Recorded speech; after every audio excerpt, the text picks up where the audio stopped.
Upstairs, Downstairs, Part 1, production number 1602, recorded the 18th of July, 73, take 1.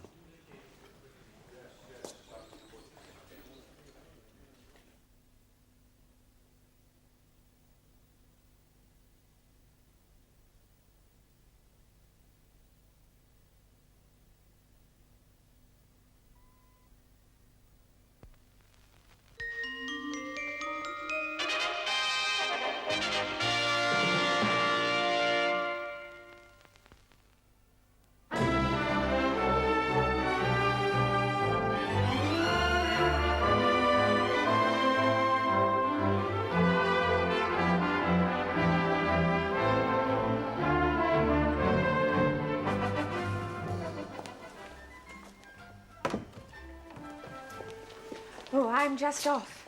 Mr. Bellamy has a visitor. All right, Miss Forrest. Is the clock correct? I set it by the chimes of St. Peter's this morning, miss. Of course. Well, goodbye then. Good afternoon, Miss Forrest. Afternoon, Miss Forrest. We sent her home early because of Lady Prudence being here, and I know what that means. Rose. Well, we could do worse. Shh. There's our tea. Ah, splendid. You were saying your work on the new book is nearly finished. Well, it's just as well. You're looking very tired, Richard. I suppose I am. Must you take on quite so much now at the House of Commons? Well, frankly, Prue, I need all the work I can get.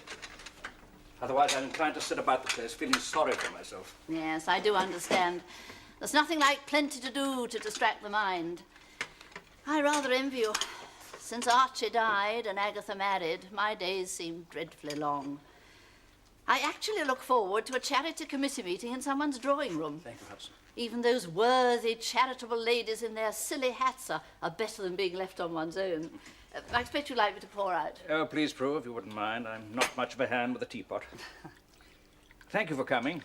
Oh, my dear, you mustn't hesitate to call on me at any time if there's anything I can do. By the way, you didn't mention in your note what it was you wanted to see me about. Oh, no, I didn't. I'm sorry. Well? It was really just to give you this. A few small items of jewellery that Marjorie wanted you to have, including a sapphire ring. You admired it once, I think, she told me. Well, there they are. Take them home with you. With her love. Thank you, Richard. I shall treasure them always. Your efficient Miss, what's her name? Miss Forrest? Forrest. Has she found you an under-housemaid yet? Not so far. I doubt if we shall need one now. Rose seems to be managing. Oh, well, as long as it doesn't put too much on her shoulders. She's such a treasure, you don't want to risk losing her. They're all quite magnificent, you know. I'm sure they are. Oh, hello, Aunt Prue. Hudson told me you were here. James, dear. Just in time for a cup of tea. No, thank you. I haven't time. You going out? Yes, I'm going for a spin in the motor car. Oh, whose motor car? My motor car. I've gone splash on a topping little sports model. Goes up to 40 miles per hour. Room for 2 in the front, 2 in the dicky. Didn't Father tell you? No, he didn't. Drives very well now. Oh, do mind you don't have a collision. Well, I'll be very careful.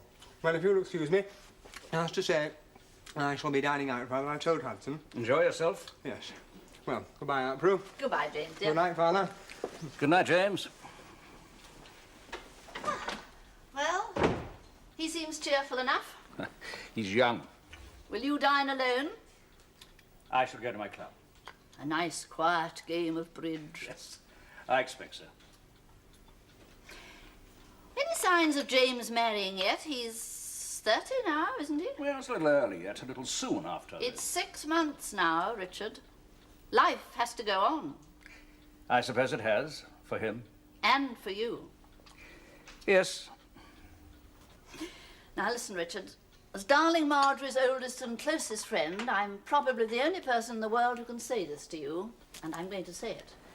She would certainly want James to marry as soon as possible, provided, of course, he found some nice, suitable girl. And she would want you to remarry, sooner or later. I know this because, believe it or not, she once told me so. Oh, now, don't be shocked, Richard. You know, we women do talk about these things. It was in this very room not long after Archie died, and Marjorie was being so kind, inviting me here to tea every day. We were discussing widowhood, and I told her how Archie had said to me once when he was so ill that if he died, he hoped that I would remarry. And Marjorie said, oddly enough, almost as if she had some sort of a premonition, that if ever anything happened to her, she hoped that you would marry again.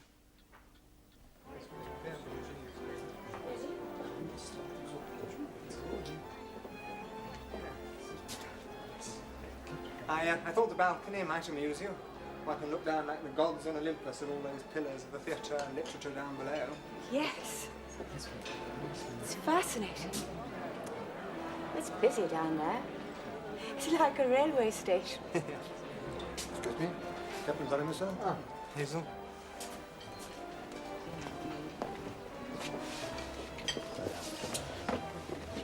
Thank you. Thank you.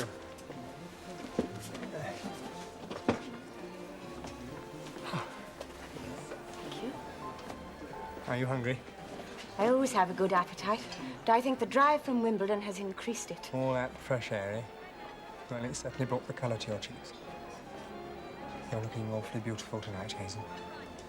I expect it's the dim light. No, it can't be, because you looked just as beautiful in Kensington Gardens last Wednesday afternoon, and I told you so. Yes, you did.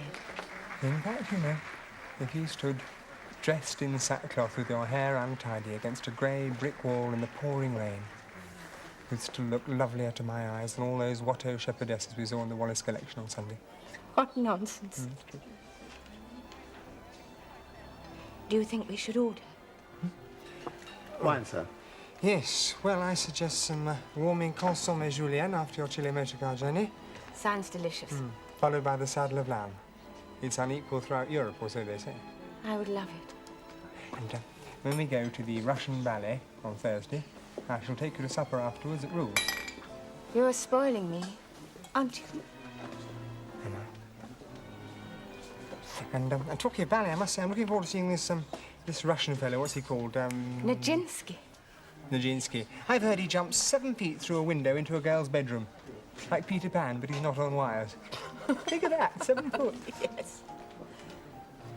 I would love the saddle of lamb, James. Oh, yes. We'll have the consommé julienne followed by the saddle of lamb, and then we'll see.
Madam.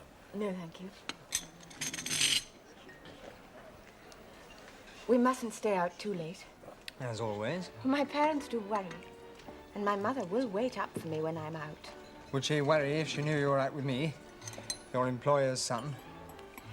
They might think I was taking advantage of my position in your father's house. By forcing me to take you out to dinner against my will. By allowing myself to be taken out against my better judgment. Oh, what rubbish. Well, without your father's knowledge, secretly and behind his back. You make it all sound so furtive. There's no particular reason why he should be told of our meetings, is there? No. Nor my parents either, but they are becoming curious. At least my mother is. In what way? I think she realizes I've been seeing the same person often lately. Well? Well, she is rather old-fashioned and conventional. Oh, so am I. James, I must ask you something. Please don't be angry with me and spoil such a lovely evening. Of course not. Ask me what? You've been very kind and attentive to me during the last few weeks. I think I've never experienced so much happiness in my whole life. I like being with you. But I'm an ordinary person with ordinary feelings. And like my mother, I'm rather conventional. So I must ask you to make clear to me your intentions.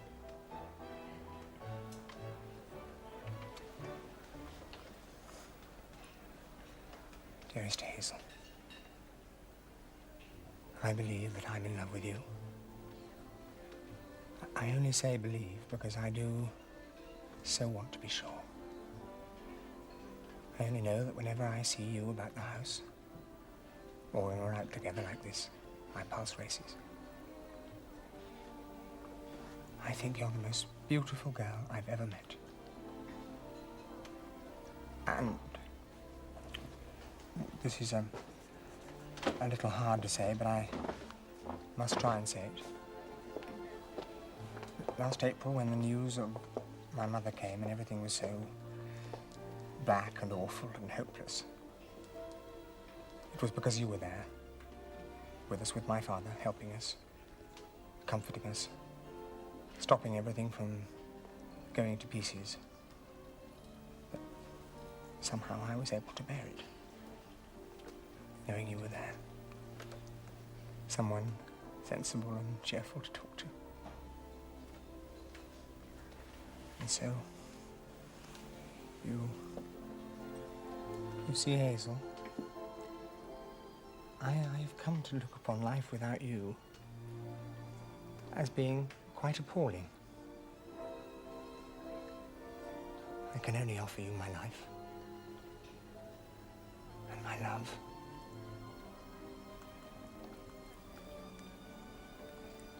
Will you marry me?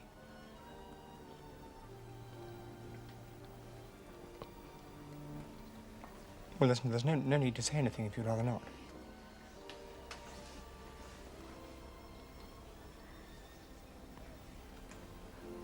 Will you take me home? It's just there's so many things for me to think about. Do you mind? If that's what you want. Please.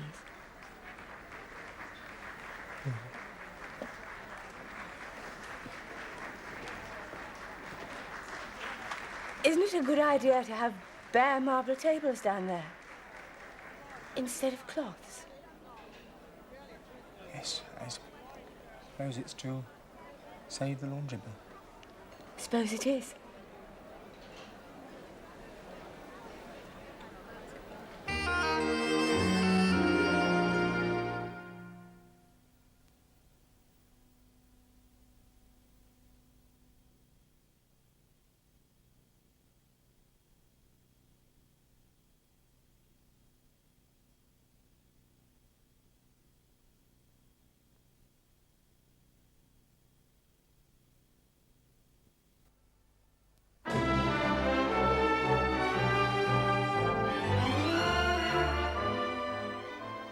The tradesmen's books are all up to date, sir. And the 4 letters you wanted are on your desk, ready for your signature. Splendid, thank you. Mr. Bellamy, I think the time has come for me to be released from my duties here. Miss Forrest. I've no wish to abandon my post if I'm still needed, but I do have personal reasons for wishing not to continue as your secretary. Personal reasons? I'd rather not go into them if you don't mind. Just to say that I would like to leave. I see. Well, of course, I can't force you to stay here against your will. You have been the greatest possible help over the past 6 months to me and my son. Indeed, to all of us. Frankly, I don't know what we should have done without you. Thank you, Mr. Bellamy. You've quite made up your mind to go. I'm afraid I must. It will be best. I see. Well, shall we say from Friday next? I would be very grateful if I might leave next Friday. Good night, Mr. Bellamy.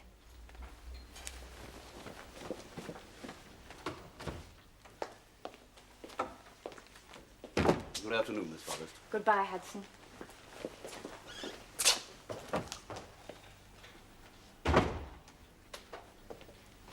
The evening paper, sir. Thank you. Oh, Hudson. Sir? Miss Forrest will not be coming to the house after next Friday. Very good, sir. She has asked to be released from her duties in the house. I see, sir. I must confess, I wished she might have stayed with us a little longer. Yes, sir. Oh, Hudson.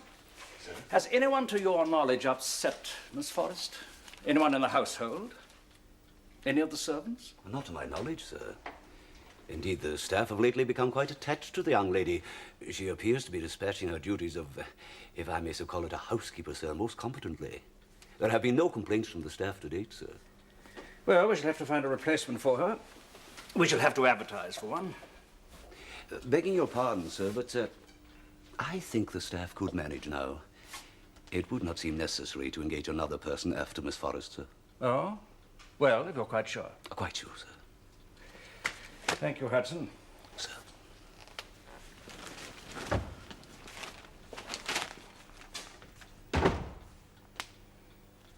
It's Captain James. Who else? He can't keep his hands off any woman, he can't. You'd think he'd have more respect. But the ladyship not having long gone to her rest, poor soul. Let us not jump to conclusions, if you please. If Captain James had been forcing his attentions on Miss Forrest, she would certainly have complained about it to the master. Oh, it don't follow, Mr. Hudson. I mean, if there has been any hanky-panky between the pair of them, she'd be too ashamed to mention it. Best leave and say nothing about it. I would. She might have been encouraging him. You know, leading him on, and got more than what she asked for. Mrs. Bridges, please. No, Mr. Hudson. I believe in calling a spade a spade. We're all grown up down here.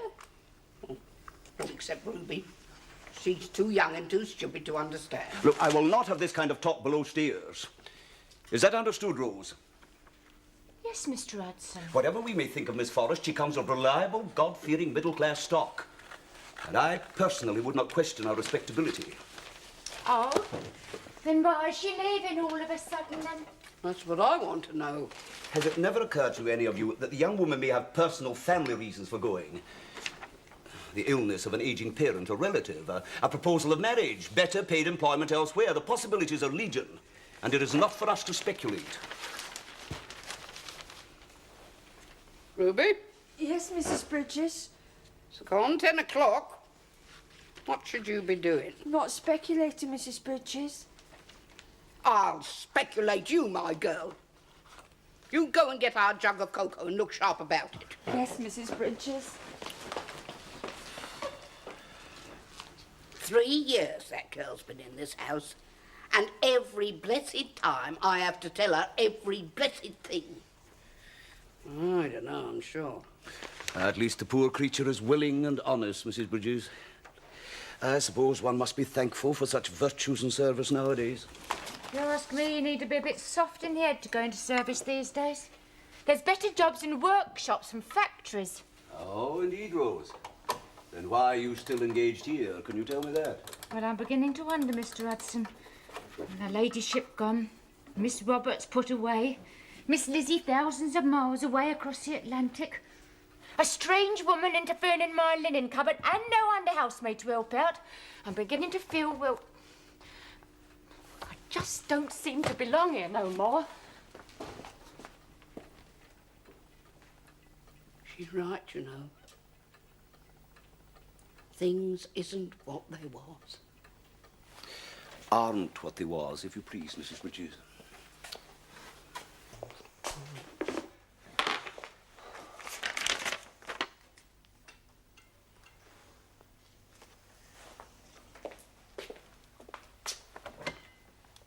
Come in, James. I found this note on the hall table summoning me to your presence. Rather formal, huh? I wanted to speak to you as soon as you got in and before you went to bed. Oh, was it so urgent? It might be. Where have you been? To the Russian ballet at Covent Garden. Well? I didn't know you were interested in ballet dancing. Oh, I found it extremely artistic, Father. And so did my companion. Now, do you mind if we discuss whatever it is you wanted to see me about so I can get to bed? You're in a desperate hurry, James. I'm sorry, Father. Simply wanted to tell you that Miss Forrest has resigned. She came to see me this afternoon just before leaving the house to say she wished to terminate her engagement here. Oh, what a pity. As far as you're concerned, and I want the truth, please, James, has she been upset at all in this house? Upset? By whom?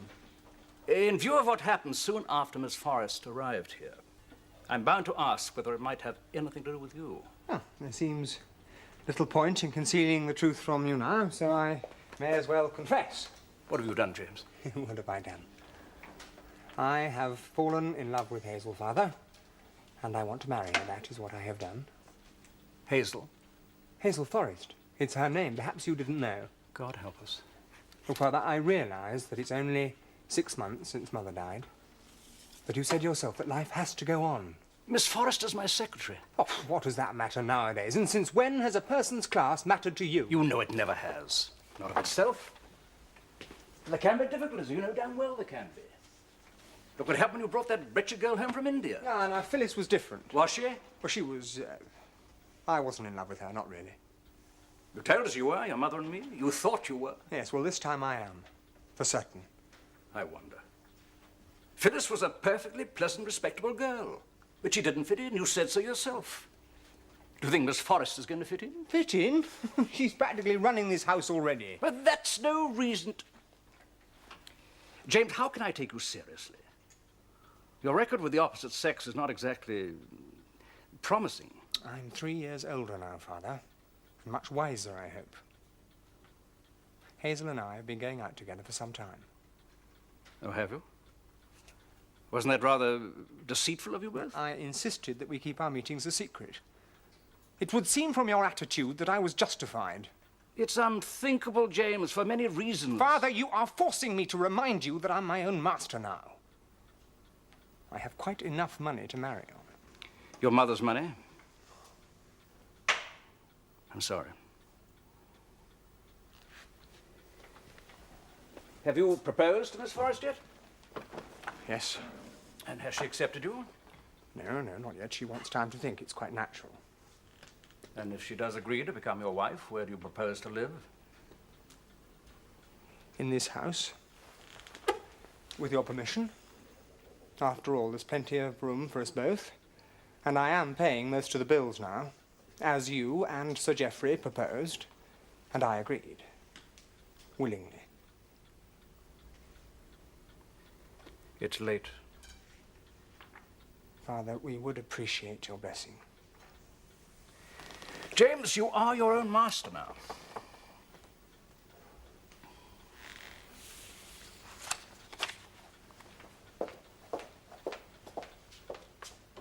And so that is why I thought it best to give up the post. Quite right to tell me, Miss Forrest. Thank you for being so honest. Thank you, Mr. Bellamy. Naturally, your private feelings towards my son are your own affair, but do please remember that James is still in a very emotional state of mind. The loss of his mother. Yes, I know. He was engaged, did you know, 2 years ago? To a girl he met in India. Yes, he spoke of that. I just don't want either of you to make a mistake. Of course not. There's the fact, too, of your differing backgrounds. These things do merit consideration, you know. Yes. I understand that too. You say you haven't quite made up your mind yet. Not yet. James is coming to our house on Sunday afternoon. I've promised to give him my answer then. I see, very well. Then all I can do is to urge you most seriously to consider what I have said. I will, Mr. Bellamy. Thank you, Miss Forrest.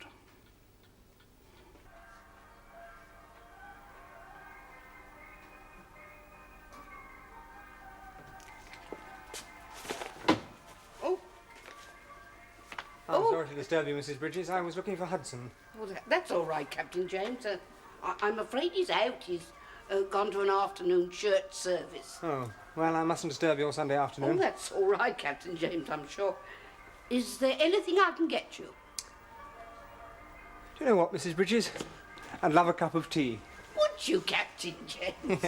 Well, I believe there's still a drop in the pot, but it will have gone cold by now. I'll make it fresh. No, no, no, won't that's it? hot enough for me. If you're sure, sir. Absolutely. Well, you haven't been down here for tea. Not for ever so long. No, Not since you was at school. No, I haven't, have I? As a matter of fact, there was something I wanted to ask you. Oh, well, Hudson, really, but I expect you can advise me. Well, if I can, sir. Tell me, Mrs. Bridges, what do you think of Miss Forrest? I'd like to know, honestly. Miss Forrest, sir? Well, I haven't seen that much of her. Not every day, like, but from all I hear, she's a very nice, respectable young person. And the other servants, what do they think of her? Well, very much the same, I think, sir. Not that we like to talk about what concerns upstairs. Not as a rule. No, but you have discussed her amongst yourselves, surely? Oh, well, yes, sir. Once or twice, of course. Was there any particular reason why you ask? Well, yes, Mrs. Bridges, yes, there was. If at some time in the future Miss Forrest was to become mistress of the house, I wanted to know how you and Hudson and Rose and everyone would feel about it. Mistress of the house? Do you mean the master and Miss Forrest? No, not my father. No, you see, I have asked Miss Forrest to marry me. And I wanted to know how you'd all feel about it. Well, all I can say is this, Master James. We've been in service here, most of us, since you and Miss Elizabeth was babies. That is, Mr. Hudson and me, and Miss Roberts had. Well, Rose, she's been here a good few years too. We've all been proud to serve your dear mother and your father, and that's a fact. Well, Captain James, if you choose to get married, any lady as you marries will be Mrs. James to us down here, and we'll all be happy to serve her and do our best for her as a member of the family. Thank you, Mrs. Bridges. That's what I wanted to hear. And, thank you for my tea. It was delicious.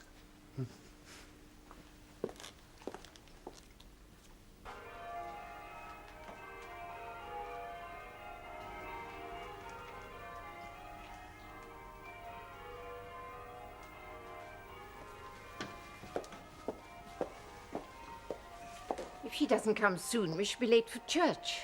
He said he'd be here by 6 o'clock. Father's gone on down to Mr. Roper's. He wants him to act as sidesman tonight. Why? Mr. Leighton's poorly again. Oh, there he is. Now, you let him in. I'm going to go into the other room. And don't take too long over it. No, Mother.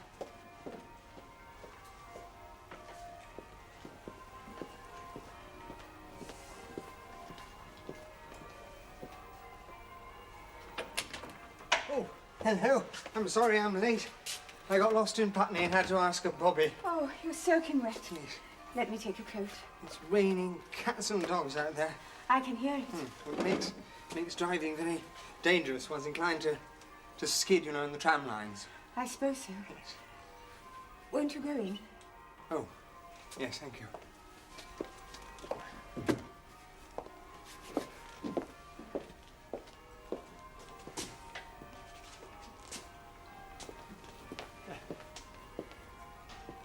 Will you sit down? Oh, thank you.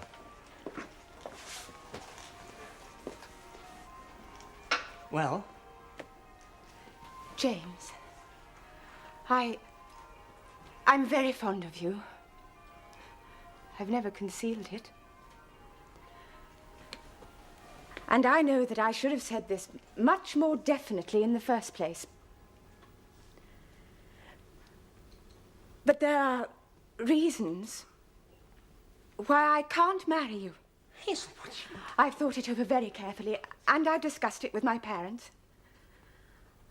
I would just like to say thank you for loving me and for asking me to be your wife.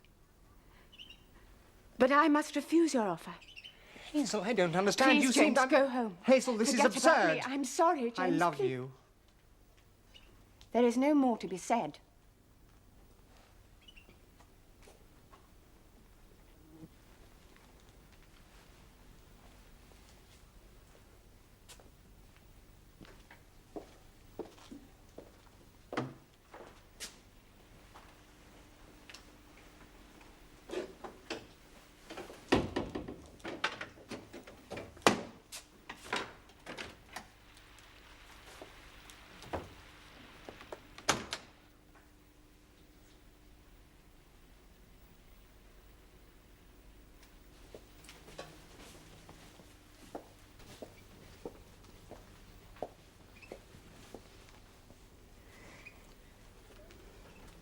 There, dear.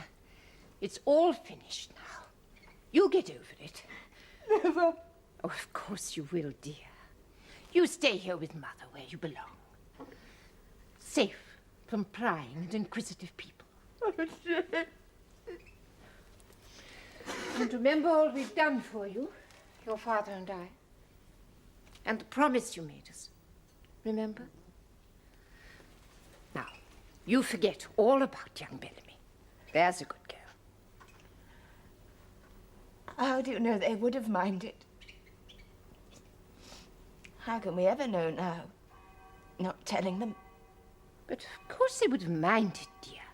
People like that. I mean, what about old Lady Southwold, his grandmother? What would she have said? It's unfair. But life is unfair sometimes, dear. Now, you stay here with Mother, safe and warm.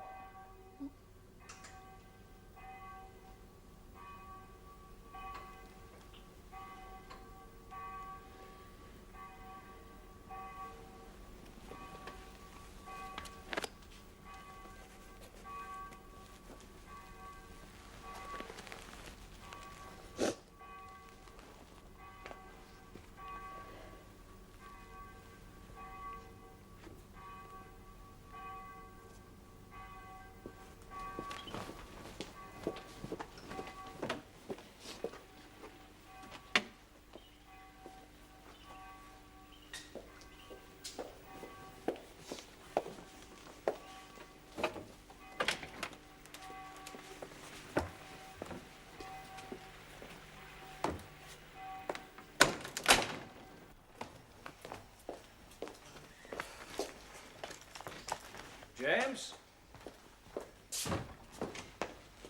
You're wet through. Not surprisingly, it's raining. Well, have you anything special to tell me? Should I have? I would have thought so. Haven't you been out to Miss Forrest's house this evening? Mm-hmm. Yes. Well, what was her answer to your proposal? Hazel has decided not to marry me for some reason or other. Those reasons should be better known to you, Father. than they are to me. What on earth do you mean by that? I think you warned her off me. What? I think you made it perfectly clear to her that you would not accept her as a daughter-in-law and that she better look for a husband elsewhere. That's not true. You spoke to her about me, didn't you? I asked her to think it over very seriously, but the choice was hers and hers alone. Yes, but what you in fact said was, don't marry my son, wasn't it?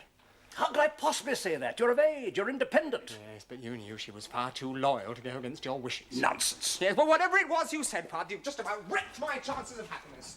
The one girl I've ever really loved, and now she's gone, thanks to you, it's all over.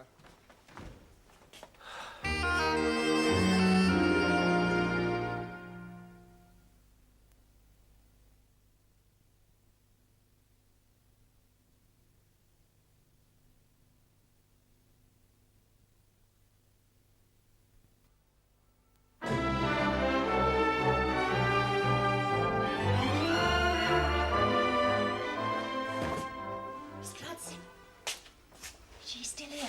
I've just shown her in, yes. Master not back yet? Not yet. I wonder what excuse you think of next to come here, eh? I don't think you've got any right to say that, Rose. I think we ought to have a sweepstake below stairs about which one of them gets married first, Captain James or his father. From his mood this morning, I lay pretty long odds against Captain James. Oh, but Mrs. Bridges said... I know what Mrs. Bridges said, but his manners today does not suggest a young man about to marry. It is my belief, Rose, that the young woman's refused him. What a shame. Reckon she's not good enough for him, I suppose. If you want my opinion, he's not good enough for her. Rose!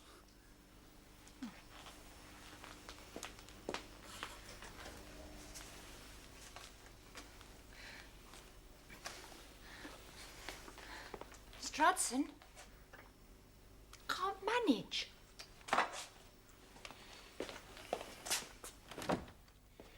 Rose, my lady, with the garments. Ah, splendid. Thank you, Rose. Perhaps you'd lay them on the sofa and then we can have a look at them. Very good, m'lady. We want to get them put away before Mr. Bellamy returns. Yes, m'lady, the boxes are already upstairs. Good. Oh, yes, these will do perfectly. They're all in excellent condition. Oh, that's a nice coat. I remember that. Yes, Miss Roberts always looked after her ladyship's things most careful. Oh, yes, I know she did. Well, it seems a shame, but I'm sure you'll agree it's better to put them in a sale and raise money for the poor than leave them in a cupboard for the moth to get at. Yes, m'lady, much preferable. Well, perhaps you'd pack them up and have them put in my motor when it comes to fetch me. Yes, m'lady. Will you be remaining for tea, m'lady? Yes, I will. Hudson says that Mr. Bellamy should be returning home soon. Very good, m'lady. Thank you, Rose. Oh, hello, Rose. Oh, hello. Aunt Prue. Didn't know you were coming. Well, I'm not really invited. I came to collect a few clothes of your dear mother's for a charity bazaar. My Dockland settlement. Right. Rose is just packing them into boxes for me. I'll take them with me when I go. Good. Well, shall I order tea? No, thank you, James. It's a bit early. I'd rather wait till your father returns. Very well. Wretched weather. Yes, isn't it? It's so cold. Yes.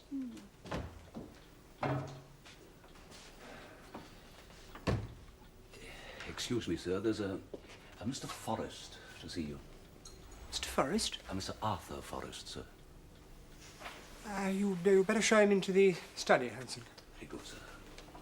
If you'll excuse me, I better see what this fellow wants. Of course you must.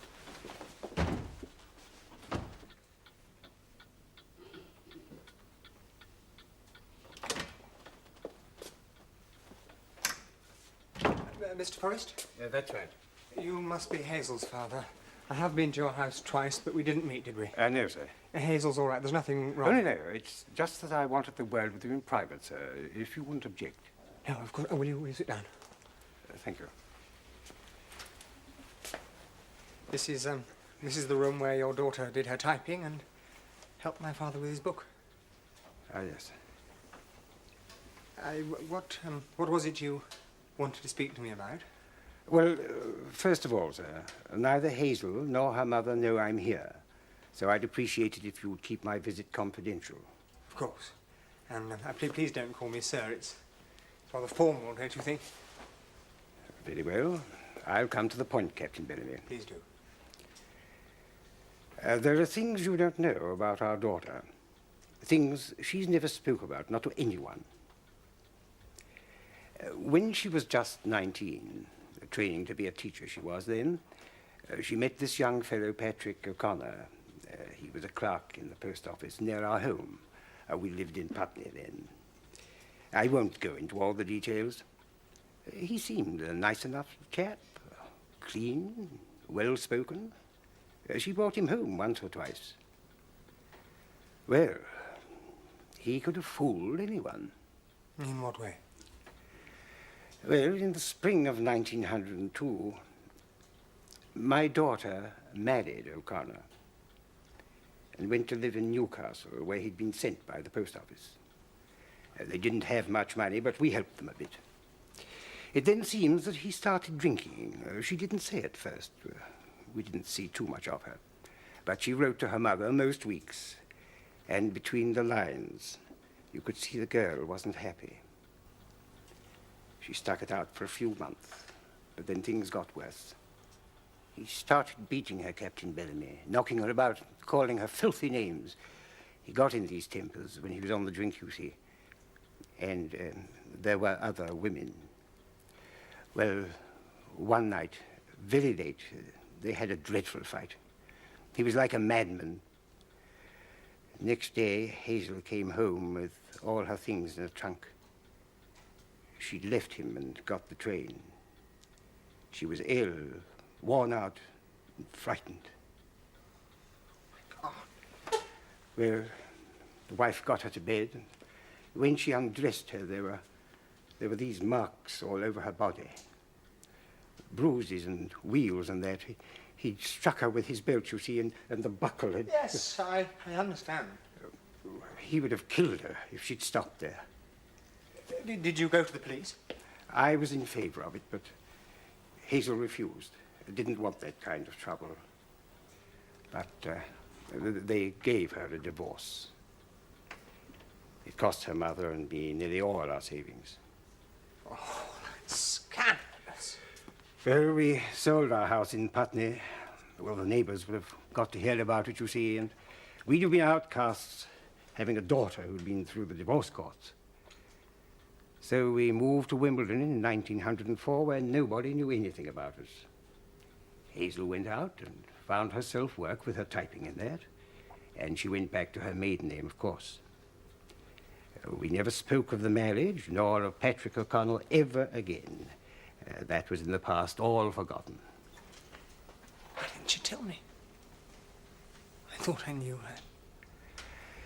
Well, when you asked her to marry you, Captain Bellamy, she knew it would all have to come out.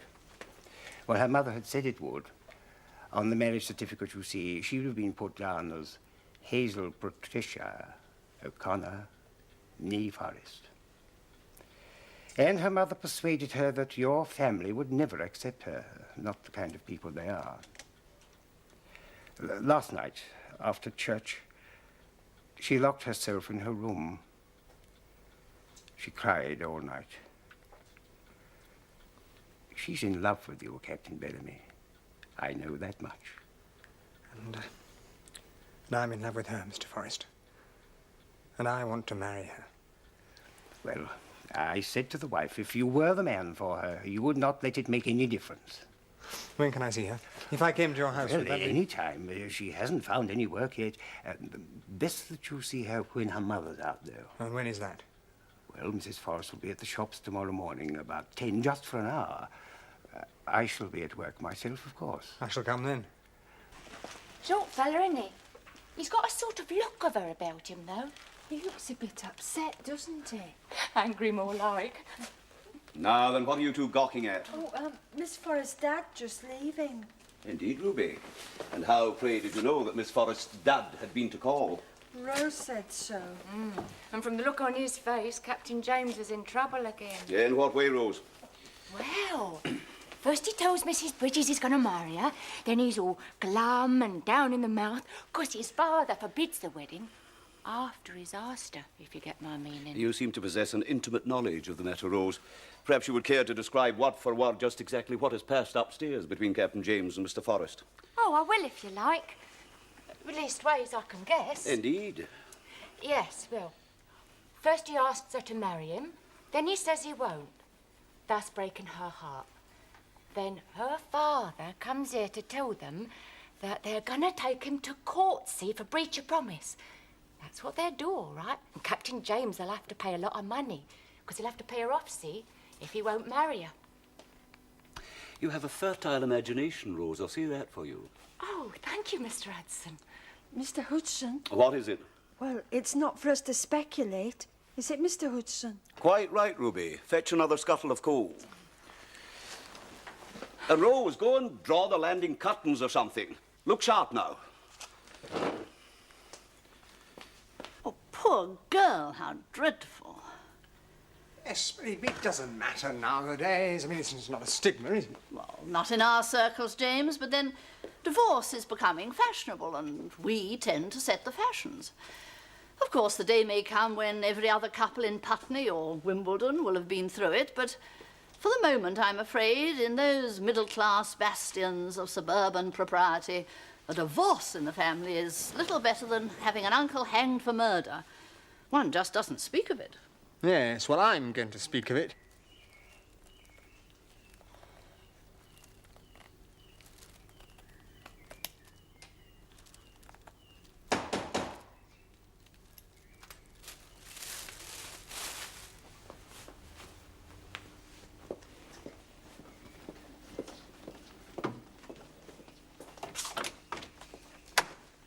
James. Come in. Yes. Is your mother in? No, she's out shopping. And please, spare me a few minutes. Very well. Will you go in?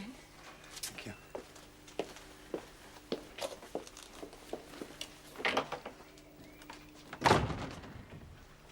I never expected to see you again. Nor I you, Hazel. Please, listen to what I have to say. My mother will be back soon. No, Hazel, please. Hear me out. Hazel, darling, I know why you refused me. And I still love you as much as ever. No. No, James. Hazel. Hazel, I want you to know that whatever happened to you in the past does not and never would have made any difference to me. Who told you? Never mind who told me. I know. That's all that matters now. Did my father go Never to... mind. All I want to know is, will you marry me? You must say yes, because your mother will be home soon, and I want your answer finally before she comes. What am I to do? You say you'll be my wife, as you should have said on Sunday. Only say it now. For good. Please. James, what shall I do? Say yes. Say you'll marry me. We'll be happy, I know we will. We'll have lots of children. Oh, yes. Where are you, dear? How do you do, Mrs. Forrest? I'm sorry to intrude on you like this. Only Hazel has just agreed to be my wife. So I hope that you and Mr. Forrest will give us your blessing. Hazel, is this true?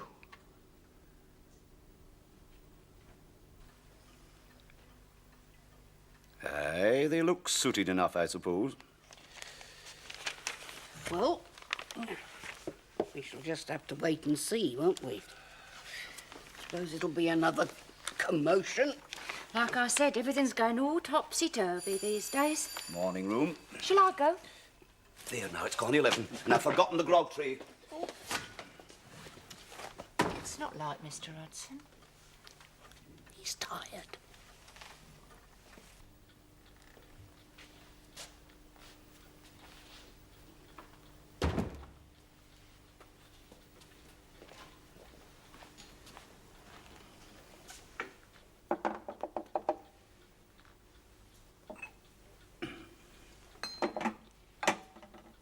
must apologize, sir. The night train should have been in here by 10:30. It's not the end of the world, Hudson. Thank you, sir. We're neither of us getting any younger, are we? No, sir. Well, soon there'll be a new master and mistress in this house. Things won't be quite the same. No, sir. I only hope it won't prove too difficult for you. And the other servants. We shall do our best, I can assure you, sir, to serve Captain and Mrs. James as we have served yourself and her ladyship in the past. Thank you, Hudson. I'm very grateful. Good night. Good night, sir.